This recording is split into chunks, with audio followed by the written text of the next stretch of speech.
வணக்கம் தலைவா, அனைவருக்கும் வணக்கம்.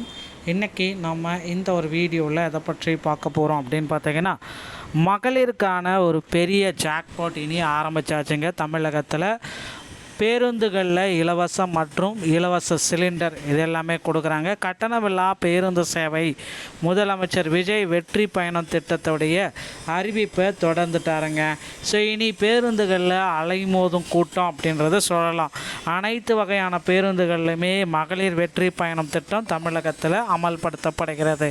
தமிழ்நாட்டில் மகளிருக்கான இலவச பேருந்து பயண திட்டம் பெருமளவில் விரிவாக்கம் செய்யும் வகையில் வெற்றி பயணம் என்ற புதிய திட்டம் அக்டோபர் 2ஆம் தேதி காந்தி ஜெயந்தி முதல் அமலுக்கு வர இருக்கிறது.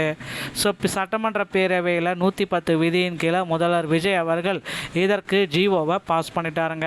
சட்டமன்ற கூட்டத்தொடர் கடந்த ஆகஸ்ட் 5ஆம் தேதி தொடங்கி நடைபெற்று வருகிறது. அந்த வகையில் 2 நாள் விடுமுறைக்கு பிறகு நகராட்சி மற்றும் நிர்வாகம் மற்றும் குடிநீர் வழங்கல் துறை, பரந்தூர் விமான நிலையம், நகராட்சி நிர்வாகம், குடிநீர் வழங்கல் துறை, உயர்கல்வித்துறை, பள்ளிக்கொள்ளைத்துறை, தமிழ் வளர்ச்சி மற்றும் விளம்பரத்துறை ஆகியவற்றின் மானிய கோரிக்கையான விவாதம் நடைபெற்றது.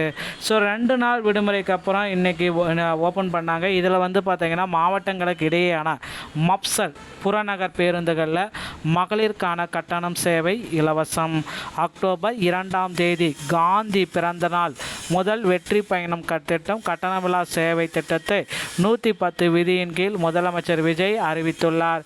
இது குறித்து முதல்வர் விஜய் சட்டப்பேரவையில் கூறியிருப்பதாவது: நாளைக்கு இந்தியாவே ட்ரெண்டாக போகும் முதல்வரின் டெல்லி விசிட் எக்ஸ்க்ளூசிவான வளர்ச்சி பொருளாதாரத்தை மட்டும் சார்ந்ததல்ல அப்படின்ற மாதிரி எல்லாமே கூறினார்.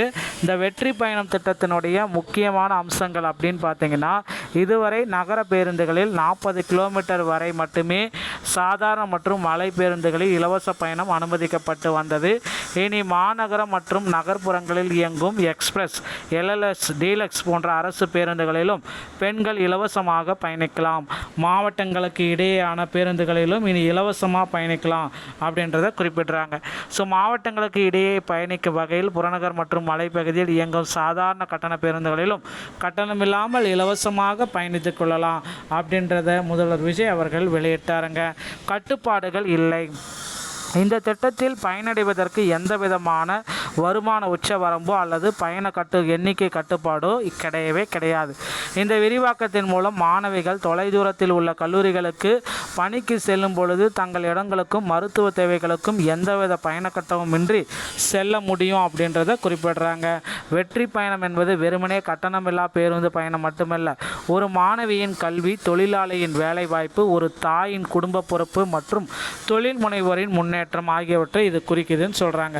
ஸோ இப்போ பார்த்திங்கன்னா தாவேக ஆட்சிக்கு வந்த பிறகு பெண்கள் பயன்பெறும் வகையில் இந்த திட்டங்களில் முதல்வர் விஜய் அவர்கள் கொடுத்துட்டாருங்க.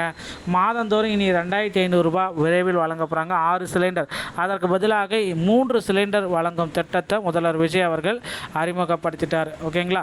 ஸோ தகுதியானவர்கள் பார்த்தீங்க அப்படின்னா ஆண்டு வருவாய் 2 லட்சத்துக்குள் மிகாமல் இருக்கணும், பில் தங்கியுள்ள. ஸோ இதில் பார்த்தீங்கன்னா நிறைய பேருக்கு இந்த டைம் பார்த்தீங்கன்னா வர இருக்குது. 3 சிலிண்டருக்கான விலை அவர்களுடைய வங்கி கணக்கில் வர வைக்கப்படும் என அறிவித்துள்ளார். மேலும் சிறு மற்றும் குறு விவசாயிகளுடைய குடும்பத்தினர் மற்றும் மாற்றுத்திறனாளி குடும்பத்தினரும் இதில் பயன்பெற முடியும். ஸோ பெண்களுக்கு 110 விதியின் கீழே இதை கொண்டு வந்துட்டார். இந்த பேருந்துகளில் இலவசம். ஸோ தமிழக அரசு போக்குவரத்து கழகங்களில் இனி தனியார் பேருந்துகள் பார்த்திங்கன்னா போக்குவரத்தை போராட்டம் செய்கிறதா இருக்காங்க. ஏன்னா பெண்களுக்கு இலவசம் என்ற அறிவிப்பை கொடுத்ததுனால தனியார் பேருந்துகள் போராட்டம். ஆல்ரெடி தனியார் பேருந்துகள் ஒரு பக்கம் கட்டண கொள்ளையை மக்களிடையே பிடுங்கிட்டு இருக்காங்க. இப்போ திரும்பவும் பார்த்திங்கன்னா போக்குவரத்தில் போராட்டம் நடத்த போகிறதா சொல்லியிருக்காங்க. பொறுத்து நாம் பார்க்கலாம். தமிழக அரசு போக்குவரத்து துறையில் காலி பணியிடங்கள் 30,000 பேர் உடனடியாக நிரப்பணும். அதற்கு பார்த்திங்கன்னா இன்றும் போராட்டம் நடத்த இருக்காங்க. ஸோ பொறுத்து நாம் பார்க்கலாம் என்ன நடத்துகிறாங்கன்றதை. இந்த ஒரு வீடியோ பதிவு இதை பற்றி தான் உங்களுக்கு விளக்குகிறது. வீடியோ உங்களுக்கு பிடிச்சிருந்தால் நீங்கள் நம்முடைய சேனலோடு இணைந்திருங்கள். மீண்டும் ஒரு நல்ல தகவலோடு நான் உங்களை சந்திக்கிறேன். நன்றி, வணக்கம், தேங்க்யூ.